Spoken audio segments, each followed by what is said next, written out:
નમસ્કાર, સ્વાગત છે આપનું સીએનબીસી બજાર પર. હું છું મનીષ દેસાઈ. આપણે વાત કરી રહ્યા છે આઈટી ક્રાંતિ તરફ ગુજરાતની.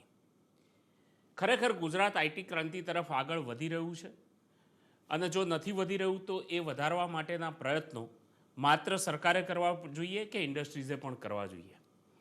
આપણે આના ઉપર ચર્ચા કરીશું. તાજેતરમાં જ ગુજરાત સરકાર દ્વારા 2022થી 2027 સુધીની આઈટી પોલિસીની ઘોષણા કરવામાં આવી છે, અને આ એવી પોલિસી ઘોષિત કરવામાં આવી છે કે જેની અંદર ઇન્ડસ્ટ્રીઝના લોકોએ ધાર્યું નહોતું એટલું બધું ખોબલે ખોબલે સરકારે આપવાનો પ્રયત્ન કર્યો છે, અને જોઈએ કે આવનારા સમયમાં એના શું પરિણામ મળે છે. અત્યારે આપણે આ ચર્ચા કરીશું. આપણી સાથે જોડાયેલા છે જેસિયા આઈટી એસોસિએશનના ચેરમેન અને ડાયરેક્ટર અને સિગ્નેટ ઇન્ફોટિક પ્રાઇવેટ લિમિટેડના ED Tejinder Oberoi, South Gujarat IT એસોસિએશનના પૂર્વ પ્રમુખ અને ઓવરસીઝ કોર્પોરેશનના ફાઉન્ડર દીપક સેથવાલા, અને ઇવોલ્યુશનરી સિસ્ટમ પ્રાઇવેટ લિમિટેડના ફાઉન્ડર અને સીઈઓ ઉમંગ નાહટા.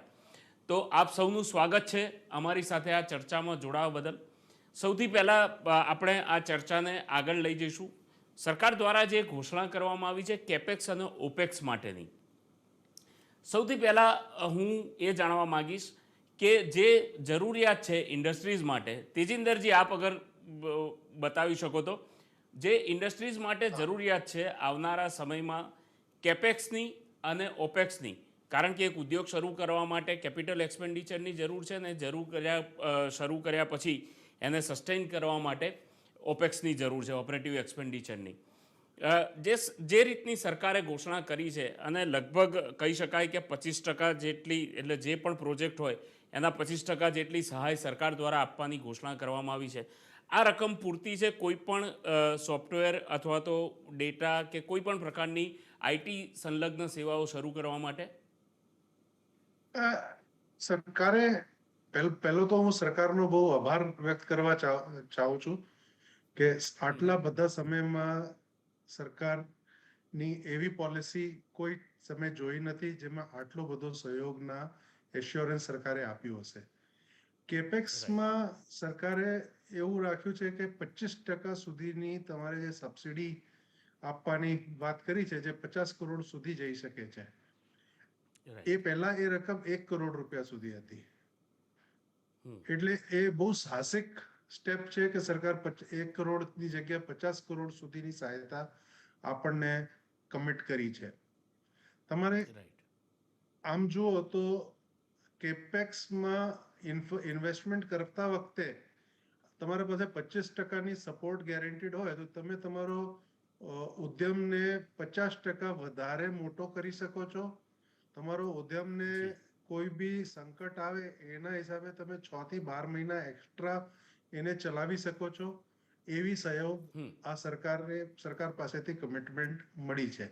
એ એટલું મોટો રકમ છે.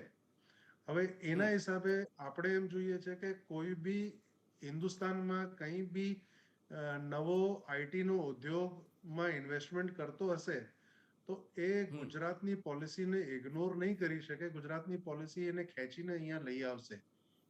10માંથી 8 યુનિટ ગુજરાતમાં આવી શકે છે. એ પોલિસીમાં આટલી બધી તાકાત દર્શાવે છે. જી, મારું માનવું એ છે કે કેપેક્સમાં બહુ સારું સરકારનો સહયોગ દેખાય છે આમાં. અને ઓપેક્સની વાત કરીએ તો ઓપરેટિવ એક્સપેન્ડિચરની, ઓપરેટિવ એક્સપેન્ડિચરમાં 15% સબસિડી છે. એ બહુ સરસ છે.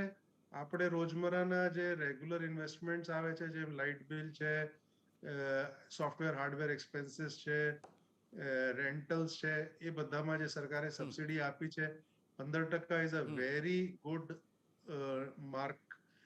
એટલી સપોર્ટ મળે, આટલો સહયોગ મળતો હોય તો વેપાર કરવાની જે હિંમત છે અને વેપારને કોમ્પિટિટિવ કરવાની જે તક છે એ 100% કંપનીની વધી જાય છે એમાં. એટલે તમારે કેપિટલ એન્ડ ઓપેક્સ બંને એક્સપેન્ડિચર પુટ કરો તો તમારે સરકાર સાથે તમારે 75 કરોડ રૂપિયાની સબસિડી જેવી બની જાય છે. કોઈ બી ઉદ્યમને આગળ લઈ જવા માટે આ બહુ મોટી રકમ છે. અને એના હિસાબે મને એવું લાગે છે કે જે કંપનીઓ ગુજરાતમાં આવતી નથી એ બધા ગુજરાત તરફ આકર્ષિત થશે જ થશે.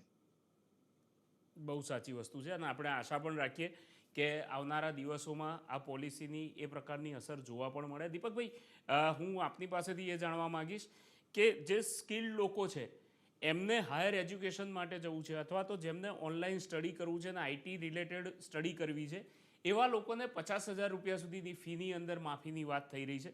એ સિવાય જે સ્કિલ્ડ લોકો છે, જે લેબર્સ છે, એમને માટે પણ 50,000થી લઈને 60,000 સુધીના ઇન્સેન્ટિવ આપવાની વાત સરકાર દ્વારા થઈ રહી છે. તો આનાથી તમને શું લાગે છે કે જે સ્કિલ્ડ લોકો છે, જે ઘણા બધા ગુજરાત છોડીને સાઉથ ઇન્ડિયામાં એટલે કે બેંગ્લોર, હૈદરાબાદ, જ્યાં આઈટીના હબ ગણવામાં આવે છે, ત્યાં જતા રહેતા હતા લોકો, ઘણા લોકો વિદેશ જતા રહેતા હતા, આ પ્રકારના લોકોને અહીંયા રહેવાની ઈચ્છા થશે આના કારણે, અને જે લોકો વધારે સ્ટડી કરવા માગે છે એમને પણ આ એમાઉન્ટ પૂરતી છે એમને જો ફર્ધર સ્ટડી કરવું હોય તો? આપણે મનીષભાઈ આમાં રકમ પૂરતી છે એવું કેવું તો વધારે પડતું થઈ જશે, કારણ કે આનો બેનિફિટ 50,000 રૂપિયા મળે એ અગત્યનું નથી. એ તો સારું જ છે, એ ઇન્સેન્ટિવ તો રહેશે જ, એટ્રેક્શન તો રહેશે જ, પણ જે મૂળ અગત્યની વાત છે તે જે બહારથી મોટી મોટી કંપની આવશે અને એને કારણે જે આપણું જે ઇન્ફિલ્ટ્રેશન છે એમાં બહુ ફરક પડી જશે. કારણ કે આજે આઈટી ની અંદર જે પણ સારું એજ્યુકેશન લઈને આવે છે તે લોકો હંમેશા હવે બ્રાન્ડ તરફ વધારે કે સારી બ્રાન્ડ છે અને એ જ કોમ્પિટિશન એ લોકોને અંદર અંદર રહેતી હોય છે. આજે આ પરિસ્થિતિ અંદર મોટી કંપની આવી જશે એટલે એ લોકોને જે ગુજરાતમાં જે લેકિંગ છે એ મોટી બ્રાન્ડેડ કંપની નથી. બેંગ્લોર કે પુણે કે ગુડગાંવ જેવું આજે સેટઅપ જે આપણે અહીંયા આઈટી જેવું જોવા મળવું જોઈએ એ નથી મળી રહ્યું. અને એ જે મોટી કંપની હવે અહીંયા એસ્ટાબ્લિશ થશે, આઈટી પાર્કો નવા ડેવલપ થશે અને એને કારણે આ એડિશનલ બીજો જે એડવાન્ટેજ મળશે 50,000 નો એ વધારે એમાં ત્યારે એ કોમ્પ્લિમેન્ટ કરશે. ઉમંગભાઈ, જે વાત આમણે કરી કે આઈટી પાર્ક બનાવવાની એટલે આઈટી સિટી બનાવવાની, આઈટી પાર્ક બનાવવાની વાતો થઈ રહી છે, આ પોલિસીની અંદર ઘણી બધી જોગવાઈઓ બી છે.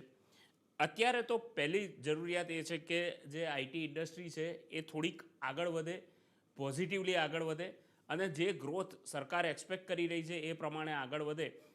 પછી આવનારા સમયમાં આ પ્રકારની સુવિધાઓ ઊભી થઈ શકે આઈટી સિટીની કે આઈટી પાર્કની, એટલું જરૂરી નથી? તો તમે આમ જુઓ મનીષભાઈ, તો 2-3 વસ્તુઓ બહુ ઇમ્પોર્ટન્ટ છે કોઈ પણ સ્ટેટમાં આઈટી નો બિઝનેસ ગ્રો કરવા માટે. અને આપણે લોકો કર્ણાટકા કે હૈદરાબાદ કે બીજા કોઈ પણ એક્ઝામ્પલ લઈએ તો ફર્સ્ટ છે ઇન્ફ્રાસ્ટ્રક્ચર ઇન ટર્મ્સ ઓફ લોકો આઈટી પાર્ક જેમ કે ઇલેક્ટ્રોનિક પાર્ક્સ છે બેંગ્લોરમાં કે હિંજેવડી છે પુણામાં કે ઘણા બધા એવા પાર્ક. સો એ શું છે કે સેન્ટર છે અટ્રેક્ટ કરવા માટે વધારે બ્રાન્ડેડ કંપનીઓને, જેમ કે દીપકભાઈ કીધું, એમને અટ્રેક્ટ કરવા માટે, અને ત્યાં પણ સબસિડી પણ છે કેપિટલ ઇન્વેસ્ટમેન્ટમાં. તો દેટ્સ વન પાર્ટ. જે સેકન્ડ પાર્ટ છે અને જે સૌથી ઇમ્પોર્ટન્ટ પાર્ટ છે એ છે ટેલેન્ટ ડેવલપ કરવા માટે. સો જે કી લેકિંગ છે ટુડે ગુજરાતમાં એ છે લેક ઓફ સ્કિલ્ડ ટેલેન્ટ આપણા અહીંયા. અને એના માટે જો ચેન્જીસ છે, જે 2 કી ચેન્જીસ મારા વિચારમાં, વન જે કે સ્ટુડન્ટ્સને 50,000 રૂપિયા કે 60,000 રૂપિયાનો રીઇમ્બર્સમેન્ટ આપ્યો છે અને એ શું કહેવાય સ્કિલ, જે સ્કિલ એમને જરૂરિયાતની છે, last college education to industry એજ્યુકેશનનો ગેપ કવર કરવા માટે જે સ્કિલ એમને જોઈએ એ પ્રકારની ટ્રેનિંગ એ લઈ શકે. ને સેકન્ડ એક ઇન્સેન્ટિવ જે અનાઉન્સ કર્યું છે એ નવા હાયર કરવા માટે, તમે જેટલા નવા હાયર કરો એના ઉપર પણ એક અમાઉન્ટ ઓફ રીઇમ્બર્સમેન્ટ આપવામાં આવ્યું છે 50,000 કે 60,000 રૂપીઝનું. એ અમેઝિંગ ઓફર છે. ફોર એક્ઝામ્પલ, ઇફ જે લોકો હાયર કરશે અત્યારે ઇન્ડસ્ટ્રી જે ફેઝમાં છે, મતલબ 50,000 લાખ સ્ટુડન્ટ્સ આમ ફૂલ ફ્લેજ હાયર થાય છે અને એના સપોર્ટમાં જો તમને 50,000 60,000 રૂપિયા રીઇમ્બર્સમેન્ટ મળે એટલે એ તમારો ઇનિશિયલ લર્નિંગ, ટ્રેનિંગ, ડેવલપમેન્ટ જે હોય છે સ્કિલનો, એ કોસ્ટ કવર કરી શકે ટુ અ ગુડ એક્સટેન્ટ. અને I think that is a game changing move. So ટેલેન્ટને આપણને જો ફોકસ કર્યું છે આ પ્લાનમાં, I think that will make a significant difference. So આ જે કેપેક્સ એક તરફ, ઓપરેટિંગ એક્સપેન્સ જો 15% રિડક્શન છે એ સેકન્ડ તરફ, અને થર્ડ ટેલેન્ટ, આઈ થિંક બહુ કોમ્પ્રિહેન્સિવ પ્લાન ની તરફ દેખાય છે. અને આઈ એમ શ્યોર કે જે આપણો એમ્બિશન છે કે ગુજરાતને ટોપ 5 સ્ટેટ્સમાં લાવવાનું in terms of IT business, આ જે સ્ટેપ્સ છે ઓલ ધી 3 સ્ટેપ્સ કમ્બાઈન કરીને આપણે ડેફિનેટલી એ ડાયરેક્શનમાં જઈએ છીએ. ઉમંગભાઈ, હું તમને જ એક વધારાનો પ્રશ્ન પૂછવા માંગીશ. તમે લોકો ઘણા વર્ષોથી ક્લાઉડ કમ્પ્યુટિંગમાં કામ કરી રહ્યા છો. જે ડેટા સેન્ટર બનાવવાની વાત છે ને એના માટે કેબલ સ્ટેશન્સ બનાવવાની વાત થઈ રહી છે, આનાથી ક્લાઉડ કમ્પ્યુટિંગને કેટલો ફાયદો મળશે? ટ્રુમેન્ડસ ફાયદો મળશે. તમે આમ જુઓ, જે માર્કેટનું ડાયરેક્શન છે એ 100% ક્લાઉડની તરફ જ જતો દેખાય છે. બધી કંપનીઓ, નાની કે મોટી કે ફોર્ચ્યુન 500 કે ફોર્ચ્યુન 1000, કોઈ પણ કંપનીને લઈ લો, બધાનો ડાયરેક્શન એ જ છે કે તે લોકો એમનો જે પણ આઈટી ઇન્ફ્રાસ્ટ્રક્ચર કે આઈટી એપ્લિકેશનનો ઇન્વેસ્ટમેન્ટ છે એને ક્લાઉડ પર મૂવ કરવા માંગે છે. એટલા માટે જે નંબર ઓફ ડેટા સેન્ટર્સની જે જરૂર છે એ ડેફિનેટલી એબનોર્મલી ગ્રો કરવાની છે. અને ધેરફોર જે કોઈ પણ સ્ટેટ ગુડ ઇન્ફ્રાસ્ટ્રક્ચર પ્રોવાઈડ કરી શકે, આવો secure data centre with good subsidy on electricity prices, એ પણ સ્કીમનો પાર્ટ છે. It is definitely going to attract બહુ બધા data centres in the state, and એ હેલ્પ કરશે સ્ટેટમાં એવો ક્લાઉડનો બિઝનેસ ને ગ્રો કરવા માટે. બિલકુલ. તેજેન્દ્રજી, આપ જણાવો કે આર્ટિફિશિયલ ઇન્ટેલિજન્સને બઢાવો આપવાની વાત થઈ રહી છે, એટલે એવા મુદ્દાઓ આની અંદર જોડવામાં આવ્યા છે આ આઈટી પોલિસીની અંદર કે જે ફ્યુચરને પણ જોડે કનેક્ટ કરે છે. એટલે જેના કારણે આવનારા સમયની અંદર માત્ર આઈટી ઇન્ડસ્ટ્રીઝ નહીં, પરંતુ એમાં કામ કરનારા લોકોનું અને આપણા દેશનું પણ ભાવિ એની સાથે સંકળાયેલું છે. આર્ટિફિશિયલ ઇન્ટેલિજન્સ છે, ડેટા સેન્ટર છે, આ બધી એવી વસ્તુઓ છે કે જે તમને લોકોને વધારે આઈડિયા છે કે આવનારા સમયમાં એનો કેટલો ઉપયોગ થઈ શકશે અને કેવી રીતે થઈ શકશે. આર્ટિફિશિયલ ઇન્ટેલિજન્સ ઉપર પણ જોર આપવામાં આવ્યું છે અને એના માટે પણ ખાસ જોગવાઈઓ કરવામાં આવી છે. કઈ રીતે જોઈ રહ્યા છો તમે આ આખી વસ્તુને? જે ટોટલ પોલિસીનો જે મેથોડોલોજી અડોપ્ટ કરી છે એમાં એવું છે કે કેચઅપ પ્લે નથી કરવાના, આપણે એક કદમ આગળ વધવાના છે. તો આપણે એમાં બધી જગ્યાએ જે સ્કિલ ડેવલપમેન્ટ બી છે તો એનો ફોકસ બી મોડર્ન ટેકનોલોજીસ પર છે. મોડર્ન ટેકનોલોજીસમાં આર્ટિફિશિયલ ઇન્ટેલિજન્સનો રોલ વધતો જાય છે અને એના એ બેસિક આઈડિયા એ છે કે આપણા પાસે બધા આવા સ્કિલ્સ તૈયાર થઈ જાય જે આવનારની ટેકનોલોજીઓનો માટે વધારે માણસ આપણા પાસે તૈયાર હોય તો એ ધંધો આપણા સ્ટેટમાં વધારે આવે અને આપણે એનો ઉપયોગ કરી શકીએ. એ બેસિકલી ઇટ ઇઝ સમથિંગ કે ભાઈ આપણે જે કેચઅપ પ્લે કરતા હતા આજ સુધી કે ભાઈ બેંગ્લોર ત્યાં પહોંચી ગયો, પુના ત્યાં પહોંચી ગયો, આપણે એની પાછળ ભાગીએ, એની જગ્યા એ સ્ટેપ છે આપણે એનાથી આગળ જઈને ઊભા થઈ જઈએ અને ત્યાંથી આગળ કામ વધારીએ. એઆઈ નો સેન્ટર ઓફ એક્સિલન્સ અને સ્કિલ ડેવલપમેન્ટમાં જે 50,000 રૂપિયાની સબસિડી છે એ ક્લિયરલી એ જ ડિરેક્શનમાં ફોકસ છે. So it is the whole policy is not playing catch up. The whole policy is trying to put Gujarat ahead of others in future tech. જે આવનાર દિવસોમાં જે ટેકનોલોજીનો મહત્વ બહુ હશે અને જેમાં આખી દુનિયામાં પ્રોપર સ્કિલ સેટ અવેલેબિલિટી નથી, જેના હિસાબે એમની ગ્રોથમાં રિસ્ટ્રિક્શન આવી રહી છે, સરકારે એ કમિટમેન્ટ લઈ લીધી છે એમના માથે કે આપણે એ રિસોર્સિસ તૈયાર કરીશું એટલે દુનિયાના વધતા ધંધા જે નવી ટેકનોલોજીમાં આવે એ બધું અમારી તરફ આવે. રેગ્યુલર જૂના કેચઅપ જોબ્સ તો છે, ઠીક છે, એ બી કરીશું, પણ પ્રાઇમરી ફોકસ આપણે નવી ટેકનોલોજી તરફ અગ્રસર થઈએ તો there will be better value for returns. જે છોકરાઓને, જે કંપનીઓને વધારે સારા રેમ્યુનરેશન મળશે કસ્ટમર પાસેથી બી, અને એ મોડર્ન ટેકનોલોજીમાં કામ કરશે તો એમના પૈસા બી વધારે મળશે. તો that is how the whole policy has been structured. I must say it is a very appreciable એક સ્ટ્રેટેજિક મૂવ છે. ઇટ ઇઝ કે બહુ સ્ટ્રેટેજીથી એ મૂવ કરવામાં આવ્યો છે કે આપણે પાછળ રહી ગયા પણ હવે આગળ પાછળ ના રહીએ, હવે આપણા બીજાથી આગળ નીકળી જઈએ એમનો પ્રયત્ન, આનો પ્રયત્ન કરવાની કોશિશ કરી છે સાહેબ આ સ્ટેપમાં પોલિસીમાં. બહુ જ સાચી વાત છે. દીપકભાઈ, હું આના સંદર્ભમાં જ એક પ્રશ્ન પૂછવા માંગીશ. 2017માં એક આઈટી પોલિસી આવી હતી, પણ એ ના બરાબર કહી શકાય, અથવા તો એના કારણે જે આઈટી ઇન્ડસ્ટ્રીને બૂસ્ટ મળવું જોઈએ એ ના બરાબર મળ્યો છે. એ ઇન્ડસ્ટ્રીના કારણે કોઈ એવા નોંધપાત્ર કોઈ ફેરફારો નથી દેખાયા. આમાં સૌથી મોટું ટાર્ગેટ લોકોની રોજગારીને કરવામાં આવ્યું છે. અને ગુજરાત જેવા સ્ટેટની અંદર 1 લાખ જેટલી રોજગારીના મોકા અહીંયા બનતા હોય, નાના પ્રોજેક્ટ્સ કેટલી રોજગારી ઊભી કરી શકે અને મોટા પ્રોજેક્ટ્સ કેટલી રોજગારી ઊભી કરી શકે? સુરત તો છે ને નાના બિઝનેસમેનનો જ સિટી છે. તમે જો ટેક્સટાઇલ પણ જોશો તો બહુ બધા નાના યુનિટ્સો તમને દેખાશે, ઇન્સ્ટેડ ઓફ જે અમદાવાદમાં જે તમારા મોટી મોટી મિલો દેખાતી હતી. અને સુરતનો આજે જીડીપીમાં ગ્રોથ છે તે એને કારણે જ છે. સુરતમાં આઈટી ની અંદર પણ તમને નાના નાના એટલા બધા ડેવલપર જોવા મળશે, અને એ લોકોનું જે ઇનોવેશન છે, એ લોકોનું જે પ્રોડક્ટ ડેવલપમેન્ટ છે એ અદ્ભુત છે. તમે કલ્પના નહીં કરી શકો.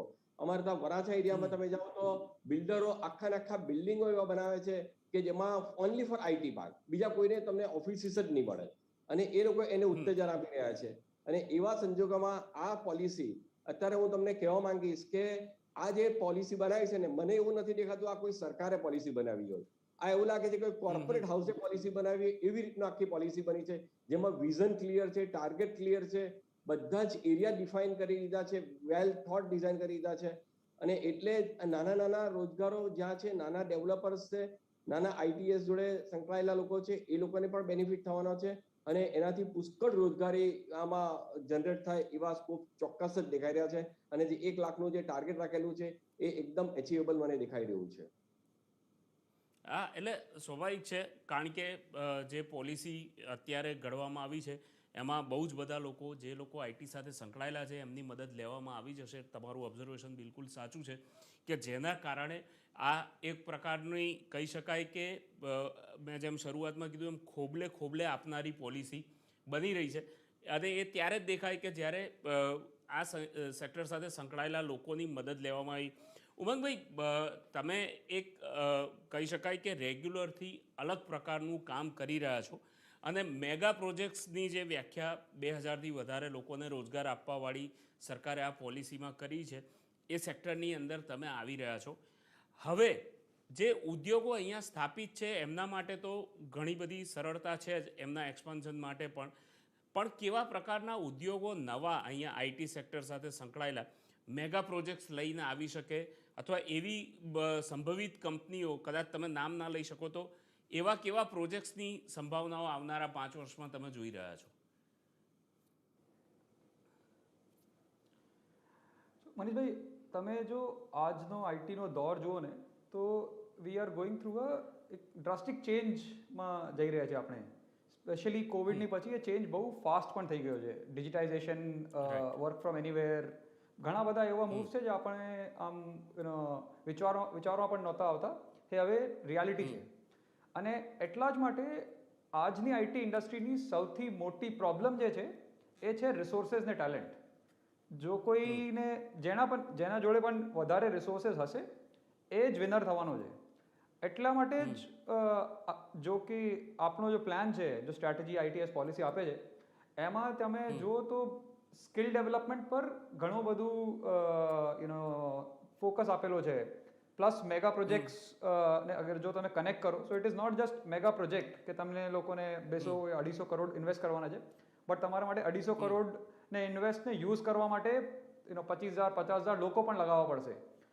સો જ્યારે તમે બંનેને જોડે જઈને જુઓ તો આઈટી ઇન્ડસ્ટ્રી અત્યારે આજના દોરમાં તો ઓલ્ટરનેટિવ લોકેશન શોધવે જ છે. સો બેંગ્લોર, પુના, હૈદરાબાદ એ બધા આમ ઓલરેડી સેચ્યુરેટેડ જેવા લોકેશન્સ થઈ ગયા છે. ઇન્ટરનેશનલી તો ઓલરેડી સેચ્યુરેટેડ લોકેશન્સ છે જ, બટ ઇન્ડિયામાં પણ આ બધા જો ટ્રેડિશનલ હબ્સ છે ઓલરેડી સેચ્યુરેટેડ છે. સો ઓલ્ટરનેટ હબનો ઓલરેડી એક શોધ ચાલુ જ છે. ને એમાં જો આપણે એવી પોલિસી લાવીએ જેમાં ફેસિલિટીમાં પણ સબસિડી કે બેનિફિટ છે, સ્કિલ ડેવલપમેન્ટનો પણ પ્લાન છે, I think this will attract tremendous amount of investments in Gujarat. જે આપણે ઓટોમોબાઈલમાં ચેન્જ જોયું હતું ગુજરાતમાં, I think this is going to be a even bigger change than that with this policy. So એવું change વિચારું છું કે આવવાનો છે in the coming months and years.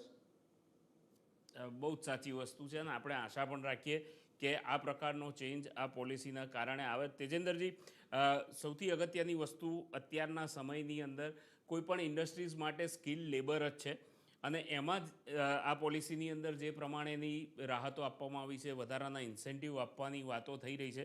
અને જેમ ઉમંગભાઈએ કીધું એમ અમુક સેન્ટર્સ અથવા અમુક સિટીઝ એ આઈટીની રીતે જોવા જઈએ તો ઓવરક્રાઉડેડ થઈ ગયા છે અને ત્યાં આગળ સેચ્યુરેશનનો પોઈન્ટ આવી ગયો છે. આવનારા સમયની અંદર ગુજરાતની અંદર એવી કઈ સંભાવનાઓ તમે જોઈ રહ્યા છો કે જેને કારણે આ પોલિસીનો લાભ લઈને એવી ઘણી કંપનીઓ કે એવા પ્રોજેક્ટ્સ આવે કે જેને કારણે ગુજરાત એ આઈટીનું હબ બનવા તરફ જઈ શકે? આજે જો તો આપણે મોટી કંપનીની વાત કરીએ, જેમ ટીસીએસ છે, ઇન્ફોસિસ છે, એચસીએલ છે, એવી કંપનીઓ દર વર્ષે 5-5, 10-10 હજાર, 15,000 લોકોની ભરતી કરે છે. તો આજે એવી 2-3 કંપનીઓ અહીંયા સેટઅપ કરીને 2-2, 2.5 હજાર માણસોની ભરતી કરે તો આપણે મેગા પ્રોજેક્ટની ક્વોલિફિકેશનમાં તો ઓટોમેટિક ક્વોલિફિકેશન થઈ જાય છે. આઈટીમાં Right. આવી બધી કંપનીઓ 2 લાખ 3 લાખ માણસો પર એક કંપની છે. અને આપણે લાખ માણસના ટાર્ગેટ 5 વર્ષના લીધા છે. મારે હિસાબે આવી પોલિસી સાથે we will grow much faster than 1 lakh.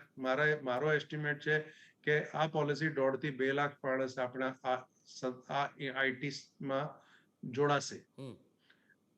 એ સિવાય આપણે એમ કહીએ કે ભાઈ ટોટલ ઇન્ડસ્ટ્રી પર શું ઇમ્પેક્ટ થાય છે, તો આખો પ્રોજેક્ટને એક વેપારિક દ્રષ્ટિથી જોઈએ તો આપણે બધા એરિયાઝમાં 360 ડિગ્રી આમાં સપોર્ટ આપેલી છે. તમે કેપેક્સ ઇન્વેસ્ટમેન્ટ કરવી છે તો એમાં સબસિડી છે, તમારે ઓપેક્સ ઇન્વેસ્ટમેન્ટ કરવી છે તો એમાં સબસિડી છે, તમે નવા માણસોને કામ પર લેવાના છો તો એમાં તમારે સપોર્ટ છે, તમારે જે માણસોને કામ પર લેવાના છો એ તમારા કામ લાયક થઈ શકે તો એના માટે સ્કિલ ડેવલપમેન્ટની સપોર્ટ છે. તમે આગળ લાસ્ટમાં એક સ્ટેટમેન્ટ એવું બી છે કે પ્રેફરન્શિયલ માર્કેટ એક્સેસ એ ખાસ ધ્યાન આપવાની જરૂર છે કે સરકારે એમ કીધું છે કે ભાઈ અમે ગુજરાતમાં કામ કરતી કંપનીઓને સરકારી આઈટી કામમાં પ્રેફરન્સ આપીશું. એ બહુ ડેરિંગ સ્ટેપ છે. હમણાં સુધી અમે બધા સરકાર સામે એમ કહેતા હતા કે કામ બહારની કંપનીઓ લઈ જાય છે અને જે કામ તમે 100 રૂપિયામાં આપો છો એ 70-80 રૂપિયામાં અમારા પાસેથી જ કરાવે છે. એની સામે તમે ક્વોલિફિકેશન ક્રાઇટેરિયામાં કંઈ થોડી સપોર્ટ આપો તો એ કામ અમે ડાયરેક્ટ કરી શકીએ છીએ. તો સરકારે એ પોલિસીમાં પ્રેફરન્શિયલ માર્કેટ એક્સેસની વાત બી કરી છે. તો આપણે એમ જોઈએ તો સરકારે બધા જે રાઈટ સ્ટેપ્સ હતા કે ભાઈ એક ઇન્ડસ્ટ્રી ડેવલપ કરવા માટે જે બધા સરસ ઉદ્યમ કરવા જોઈએ એ બધા ઉદ્યમ સરકારે આ પોલિસીમાં લેવાની કોશિશ કરી છે. અને એની સામે એ બી કહે છે કે ભાઈ તમારે એની સામે કંઈ એવું લાગતું હોય કે ભાઈ આ કરેક્શન કરવાની જરૂર છે તો એના માટે બી અમે જાણકારી આપો તો અમે એ બી સ્ટેપ્સ લઈને એને એગ્રેસિવલી ફોરફ્રન્ટ પર લઈ જવાના છે. સેકન્ડ, મારે જે ખાસ જે સરકાર સાથે ઇન્ટરેક્શનમાં બી અને પોલિસી વાંચવામાં બી જે મને ખાસ દેખાય છે કે એમની ઇન્ટેન્શન એકદમ ફ્યુચર ટેક અને હાઈ પેઇંગ ઇન્ડસ્ટ્રી ક્રિએટ કરવાની છે. જો બાકી બધી ઇન્ડસ્ટ્રીઝમાં જે સેલરીઝ છે એના કમ્પેરિઝનમાં આઈટીની સેલરીઝ ડબલ થી કરતા બી વધારે છે. આજે આઈટી નો એમ્પ્લોય એવરેજમાં નોર્મલ એક એન્જિનિયર જે આઈટી એન્જિનિયર છે અને એક નોન આઈટી એન્જિનિયર છે એની સ્ટાર્ટિંગ સેલરીમાં જ 100% ફરક હોય છે અને ભવિષ્યમાં એ 200% અને 300% સુધી બી એક નોર્મલ મીડિયમ લેવલ પર બી આટલો ફરક જનરેટ થઈ જાય છે. એનાથી શું થાય કે જે સમૃદ્ધિ આવે છે સ્ટેટમાં, જે છોકરાઓ વધારે કમાવે તો એમના ઘરે બી સમૃદ્ધિ આવે છે અને સ્ટેટમાં બી સમૃદ્ધિ આવે છે.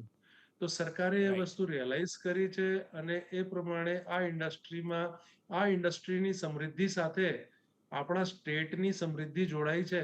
એ વસ્તુ પર ખાસ ધ્યાન આપવામાં આવ્યું છે કે ભાઈ બિલકુલ. એ વધારે આપણે કમાવશે તો આ જ વધારે. વાત સાથે આ ચર્ચાને અહીંયા પૂરી કરીશું, કારણ કે જો ગુજરાતમાં જે પ્રમાણેના ઉદ્યોગો અત્યારે છે અને એના કારણે ગુજરાતની સમૃદ્ધિ વધી રહી છે, આવનારા સમયમાં આ નવી આઈટી પોલિસી એવી ઘડવામાં આવી છે કે જેને કારણે આઈટી સેક્ટરમાં પણ ગુજરાત ટોચ પર પહોંચી શકે ને એના કારણે સ્વાભાવિક રીતે રાજ્યની ઇકોનોમીને સમૃદ્ધિને બધાને ફાયદો થવાનો જ છે. ઘણી બધી ચર્ચા લાંબી ચાલી શકે એમ છે કારણ કે આ પોલિસીની વિગતવાર છણાવટ માટે અમે આપની સાથે જોડાયા છે, પરંતુ સમયનો અભાવ છે. આઈટી ક્રાંતિ તરફ ગુજરાતમાં આ અઠવાડિયે આટલું જ, કારણ કે અમે આ ચર્ચાને આપના સુધી એટલા માટે લાવવા માગીએ છીએ કે ગુજરાતની આ પોલિસી આપના સુધી સાચા અર્થમાં પહોંચે, અને એટલે જ આ ઇન્ડસ્ટ્રી સાથે જોડાયેલા તમામ લોકો સાથે આપણે ચર્ચા કરી. દીપકભાઈ, ઉમંગભાઈ, તેજેન્દરજી, આપ સૌનો આ ચર્ચામાં જોડાવા બદલ ખૂબ ખૂબ આભાર. દર્શક મિત્રો, આપ જોતા રહો CNBC બજાર.